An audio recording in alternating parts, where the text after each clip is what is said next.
upgrades, and gridlock. Here to discuss what's happening to the downtown streetscape is Nina Sickler, Director of Public Works for the City of Jacksonville. Good morning, Nina. Good morning, Ian. Happy to be here. Happy to have you. We're also joined by Lori Boyer, the CEO of the Downtown Investment Authority. Good morning, Lori. Good morning. And Katie Jeffries, traffic reporter and anchor at First Coast News. Good morning, Katie. Hey, good morning. So, Katie, I know that you've got just a short while with us this morning. So let's start with you if we can. I mean, today's weather is particularly bad. It's daylight saving, there's rain. But what are you hearing about the bottleneck of commuters, particularly in the downtown area right now? Well, we've definitely heard of some slowdowns, some traffic concerns, of course, especially as people are going on Adams and Forsyth because they have the projects where they are converting those into two-way roads.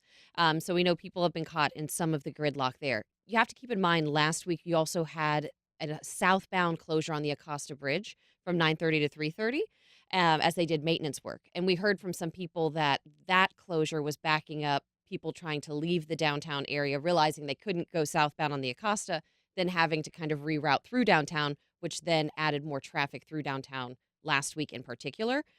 We've also had people just asking questions about what was being done along Bay Street. So, of course, you have the innovation corridor, you have the projects with JTA going in along Bay Street. So it's just a lot happening all at once. But I've always advised people to pay attention, make sure to look out for construction workers, and plan extra time through downtown. And that particular bottleneck, when you talk about, Forsyth, Adams, those are big streets that people, particularly Adams, when they're leaving town, Forsyth, when they're coming into town for work, but Bay Street, because at that intersection where a lot of people are either going on the Acosta or on I-95 or over to Riverside, that's right where this construction is happening for the Innovation Center for JTA. And so that's adding another layer of complexity and traffic. Right, and especially if you happen to hit it when the Main Street Bridge is up and people are trying to divert down towards the Acosta, you've got more people headed that way. But hopefully it should get better as these projects continue. You also, if you want to take Duval or Monroe, we've told people, there's no construction on those. Duval Street takes you westbound, and I believe Monroe takes you eastbound. So those are always options as well if you're trying to get through downtown to avoid some of the projects altogether. Yeah, although we'll all remember that Monroe is sort of blocked by the courthouse, which was a That's decision true. made, I don't know, wisely many years ago. Nina, what is happening big picture? What are we seeing and kind of why is this all seeming to happen and converge at the same time? So, the mayor has been very focused on making sure that our downtown projects do get completed. And so, we have been meeting every 2 weeks to discuss progress. And we understand that there are numerous projects going on at one time, but the goal is to have that momentum and make sure that these projects are completed. So, we started Adams and Forsyth back in October of last year. Yeah. And so we have gotten to the point we are just about ready to make that conversion. Yeah. And so we mentioned Adams Forsyth, that's a big one. Church is also under some construction. Jefferson, which is kind of south out of the city to some of those same streets, the Acosta, the I-95, and to Riverside. Is that a coordinated plan, like, or is that just sort of all happening at the same time by chance? So we were very focused on making sure the two-way streets project stayed on track. And so when we recognized that those multiple projects were going to be occurring, we've had our traffic signal supervisor on site every morning, afternoon, and during lunchtime to observe the traffic patterns. We usually give people a few days to adjust their traffic patterns, but with so many projects going on at once, we were giving them fewer and fewer choices. So since the beginning of the conversion where we've closed streets, we have adjusted the timing along Forsyth and Adams The to help timing alleviate of those. the signal timing. Okay. Yes, So that has been adjusted. it has been adjusted, and it's adjusted every few days as we watch the patterns Yeah. change. And as Katie said, there's certain times of the day. Obviously, rush hour is a problem, but if the Main Street Bridge is up, or as some happens, not working for a little bit, that one lane, I think, seems to be the real because it kind of narrows down to one lane on Bay Street, and it really seems to become, a headache. Then I'm hearing horns, which I don't usually hear too much of in downtown Jacksonville. Right. One of the things we're really watching for is when traffic backs up multiple cycles and the east west pattern is blocking the north south. That's where we're really adjusting and trying to give more time to make sure that those intersections are cleared. And that reduces gridlock. So, Lori Boyer, big picture, you were on a few months ago and you said this is what was coming, in part because of this two-way street design and the effort to return these one-way streets to two ways. So there's construction delay, but there's ultimately going to be some delay baked in to that design. Can you kind of remind us what that project is, why we're doing it in the first place? Absolutely. So when you say delay, I probably would not use the word delay. I would say that the traffic on Forsyth and Adams and other streets that are eventually converted back to two-way will be slower, but it shouldn't be stopped. There shouldn't be the kind of congestion it signals because remember, when you're talking about Forsyth is one way now and has two lanes one way, and Adams has two lanes the other direction, both streets will have a lane going to the interstate one way and another lane going to Ocean. So you'll have the same number of lanes. They'll just be on different streets. And what it achieves, though, is it achieves a slower traffic pace in the locations right in the core of downtown, which help with pedestrian safety. They help with retail success on the adjacent street fronts, if you will, where we have vacant storefronts. And it also helps with tax base. You'll see that in city after city after city that has restored two-way traffic. And really, when we converted to one-way, what we did is we killed a lot of downtown retail. And so this is an effort to bring that back. And I was looking online. I mean, there are these sort of streetscapes that are presented when you are driving on a two-way street that are just invisible when you're driving on a one-way street. So if you're going, one way, say for instance, north on Hogan Street, you might never see the adjacent buildings on your left and right as you're crossing through the intersection. Correct. And part of that is speed, right? If you're traveling faster and you have timed signals so you can just keep going, you're paying attention to the cars on either side of you and the car in front of you and are not looking at the storefronts. Where if it's a single lane and your traffic pace is slower, so maybe you're going 25 rather than 40, then you have more opportunity to see, oh, so and so has a sidewalk sale today. Yeah. If you're just joining us, we are talking about some downtown traffic gridlock and some issues and also sort of where that is taking us. If you'd like to join the conversation, you can give us a call at 904-549-2937. You can also email First Coast Connect at wjct.org, or you can reach out on social media. Katie, as Lori says, the ultimate goal here is this, making these roads that were one way into two-way streets. Ultimately, are people going to accept the fact that the pace of downtown traffic is going to be slower by design? I think they'll accept it eventually, and I think drivers will like not having the confusion of what way some streets are. Because I know that I'm sure you've experienced it. I know I've experienced it seeing somebody going the wrong way Mhm. on a one-way street. So hopefully we won't have that driver I might have confusion. gone one way, wrong way on Where you start to occasion. turn and it's like, oh no, I can't go that way. Yeah. So hopefully we won't have that driver confusion, which will enhance safety, like you said. But I think people will be okay with it. Half the time you're trying to find parking anyway, trying to taking it easy, trying to find parking. So I think people will accept it. Yeah. Lori, go ahead. Well, I was going to say the confusion generated right now is one of the things that is also a greater challenge with the construction congestion. Explain that. Well, because sometimes, so for example, the private development construction that is impacting Church Street. If you are coming from Jefferson Broad up toward that construction, when the road was closed, you have to divert 2 blocks and then make a left and then make a left back and go back 2 blocks. I mean, it becomes really complicated where if you have two ways on each block, a detour is 1 block around the block and it becomes easier. It also becomes easier to find parking. And part of what we have is a plan to have wayfarer signage and parking signage that are accompanying these upon completion. So it'll be easier to find parking garages as well as on-street spaces. Yeah, there are those streets, where you have to basically do 8 street around about in order to get one street over just to, kind of get where you're going. Um, this though is, part of this overall downtown, vision for a different series of streetscapes. What else will be included in that? I mean, are we going to be seeing, for instance, bike lanes? Are we going to be seeing more landscaping? Are the streets going to be in a different experience for pedestrians? We are. We've got some great projects coming down the pike. Hogan Street Cycle Track will add a two-way cycle track along Hogan Street, of course, as well as a widened and improved sidewalk and landscape and hardscape. And where will that run from, that Hogan Street, uh, bike path? It starts at the new Riverfront Plaza Park on the south. It extends north all the way through Union and State Street and up along State Street to connect along Laura Street. Yeah.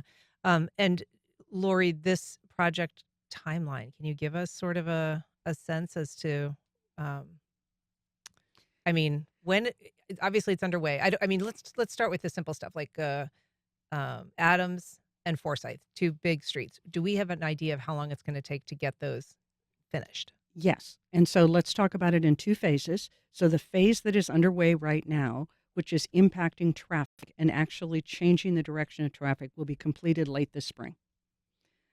We just heard from the JTA over the weekend, I believe, that their Bay Street closure is expected to be finished by the end of March. So that will relieve that pretty quickly. I don't know if that includes Jefferson or if that's only on Bay. And then in terms of Forsyth and Adams, there's a second phase coming, which, to your point, includes expanded sidewalks, tree planting, benches, things like that. But that will not impact the travel lane. You won't have to close the travel lane for that. And hopefully, any place where they're doing a tree planting and they need to bring in a big truck or something, they can do that on the weekend or do that in the evening so that it's not disrupting traffic flow. Hogan Street is due to start very soon. And I know that we'll be watching the timing of it and making sure that whether Bay Street is completed before we start Hogan, how we do that. It will start down at the Water Street end. And the first thing is you'll see is the block from Water to Bay. So I expect that in the next several months. And, as you progress through, the Church Street closure is likely to exist for a year or two, off and on, Mhm. periodically, because that is a private building under construction. And what is the building that's being? That is one of the Gateway Pearl Street District buildings. Okay. And frankly, they have another Pearl Street District building that they plan to be under construction on in April or May. Hmm. So one of the challenges we have is in Jacksonville, we have not had this many projects going on at the same time in a long time. And people have grown very used to, at least contractors have grown very used to having lots of room to spread out and just close the sidewalk in the street and it won't bother anyone. Hmm. And part of what we're going to have to do is be a little bit more restrictive about what we can and cannot close and make sure that we are keeping both traffic flow and pedestrian access open when we can. Katie, we're going to have to let you go in just a minute, Mhm. but before you go, I'm curious how you think the city is doing in terms of notifying. And I'm going to ask Nina about this as well, but I know the DOT will send out a notification. Do you feel like the city is being proactive enough for people like you to say, this is what's happening, warn your listeners, warn your viewers? Yes and no. So we've gotten press releases like the one I have in front of me, which has been helpful. I would love some more, day to day or maybe weekly. This is going to be the big thing this week. That would be helpful, I think, getting the word out. But overall, like explaining the project on this press release has been great to understand what's happening. But if there are any minute changes or things like that, finding out weekly is definitely helpful. Yeah.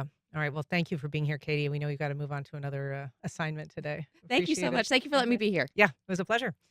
Nina, I want to ask you about the notification element because I was on the city's website and there are all of these projects listed under the I Dig Jax website, which has got like kind of a holistic look, but they're not presented necessarily with like a map that might show impact. So you've got, the Adams Forsyth is a link and you can go and you can look at that project, but there's not necessarily a lot of overlap that tells you like big picture. If you're looking at the downtown map at the grid, this is what's closed. This is where you can't get by with more than one lane. Is there any effort or any momentum to try to do that or to do more direct communication like Katie was talking about? Yes, so as Katie mentioned, we have been providing press releases for the city projects.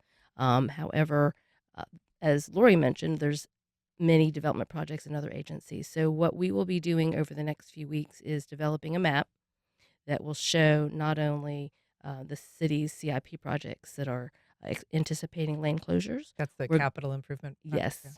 We are going to also be putting other closures that are permitted through our development services division so that we can have one place for all to take a look at what might be affected, for drivers to understand where they might want to change their routes, and we plan to be updating that every 2 weeks. And how about communications with businesses? Because I know that particularly along a street like Bay Street, you have these delivery trucks that are there, servicing the bars and the restaurants and all of that. And they can also take up a lane on a day when there isn't perhaps street adjacent parking for them to fit into. And that's just one more thing squishing down the traffic flow. So that's an effort that we're coordinating with Lori. That there's a variety of approaches that we can take to that. There's door to door door hangers. There's small group coordination with specific business owners. So as we progress with our projects, we will continue to expand and improve our processes for meeting with those folks who are affected on the corridors. I can tell you from a DIA perspective, we sent someone out door to door last week again, just to knock on every door, talk to every business, figure out what their particular concern was so that we can kind of feed that information back to Public Works and the contractor and say, hey, could we make this tweak here? Hmm. Could we open up a loading zone on the opposite side of the street because we're having a challenge with that? So, those kind of things. We have an actual direct request from Stacy on Facebook. She says, please help cars exiting the Bank of America Tower on Forsyth a path to exit. Cars are being stuck in the garage for an extended period of time. And I'm guessing that's because, again, there's this backup on Forsyth. Um, so that's a request. John on Facebook saying, Jacksonville, it ain't easier here. I ride the Skyway. The escalator at the James Weldon has been out for months. Elevators have also been down for months. The JTA board is now looking to have someone pulled. Don't also. When was the last time that your guests have ridden the Skyway? Well, I haven't ridden the Skyway in about a year, but I do ride it occasionally. And actually, our office takes it to lunch on the South Bank every now and then just to be a good downtown steward Uh-huh. and test it out. We have, again, this is a JTA operated facility. Which is an Um, independent city agency or authority. Correct. And so, in terms of their anticipated repair date on the escalator or elevators, I really don't have any information, nor do I think Nina probably does. Yeah. But we do maintain good communications with JTA, so I'll make sure we pass that feedback Right. back to them. This is, as I said, this is kind of part of this overall reshaping of some of the cityscape downtown. There's this I Dig Jack's, branding. Ultimately, in a couple of years, what kind of significant changes do you think we're going to see on the downtown streetscape, Lori? Well, both streetscape and parks. So it's a downtown infrastructure in terms of iDig Jacks. And you will see very significant progress on the downtown riverfront parks. Riverfront Plaza Phase 1 will open by the end of this year. You have openings on the South Bank scheduled for Easter weekend this year, both on the River's Edge parks, which are the 4 acres on that former JTA site or JEA site down past the school board. Those Oh, parks wow. are now being completed, Okay. and the Riverwalk is extended there. And then you also have the additional elements of the park around Friendship Fountain being completed that'll open this spring. You'll have phase 2 of Riverfront Plaza well under construction, additional segments of the Riverwalk. So you have all that going on, in addition to, as Nina mentioned, not only the Forsyth and Adams two-way and the trees, but you'll have Hogan Street cycle track, and you'll have other bike lanes that you'll see. We're talking about bike lanes on Monroe and Liberty and Beaver, and those projects in the next couple of years will be coming online. So there'll be this grid of bike circulation within downtown, as well as enhanced pedestrian streetscapes and enhanced park spaces. Nina, one of the places that is like a little bit of an escape for people sometimes when they're caught on that Acosta, the main street's closed, is that Park Street Bridge, right? And they can kind of sneak into the Riverside the back way. But that road is closed now too. So I just ask again, like, when these projects are being queued up, is there an understanding that that's all going to be happening at the same time? Or is it just sort of like the chips fall where they may? Once you kind of get contractors and you've got the funding, they start when they can.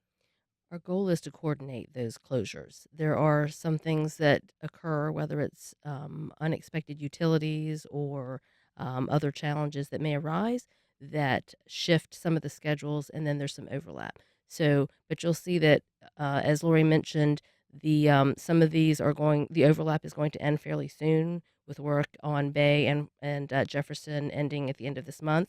So hopefully those overlaps um, are going to be shorter. And however, there's going to be some delays, but we're going to try to minimize them as much as possible. We also expect Park Street to open up later this summer. Yes. Okay. So you'll be able to use Park Street again where that Park Street segment is closed in Riverside. So you're anticipating a fair amount of relief by maybe May or June? Absolutely. However, warn everyone, there are additional projects coming online that will be starting. So there will still be, you know, progress challenges, but they'll be in different locations. What you're seeing today, I think will resolve some of it will resolve by the end of March, and the rest of it I think by May, June, July you're going to see a lot of relief on that. Then we have to work through other things that are starting construction and make sure that the timing of those and the location of the detours works for the traveling population. Lori, I would like to ask, while I've got you here, about a new search that DIA has Yes. begun that is going to search for your replacement. Um, Tell us about what that search is going to entail. And I want to ask you in particular, I know that there's been some reporting that the board had wanted to get someone from outside Jacksonville. I'm curious what you think about that, if that ultimately is the direction the board goes in, whether that's a decision you would support, someone who's not familiar maybe with Jacksonville. Thanks for that question. So I had announced my retirement, and the goal here is July 1. So the search firm is doing their stakeholder interviews to see what board members, members of council, other business leaders want to see in the CEO. And that work just started with our board last week. Many of my board members are very new. I have probably over half of my board has been appointed in the last year. And as a result, they have a different perspective than people who've been around doing this for 3 or 4 years. One of the things that we heard from several of the new board members was a desire to make sure we were at least looking out of town and looking for people who had successfully um, created vibrant downtowns in other locations.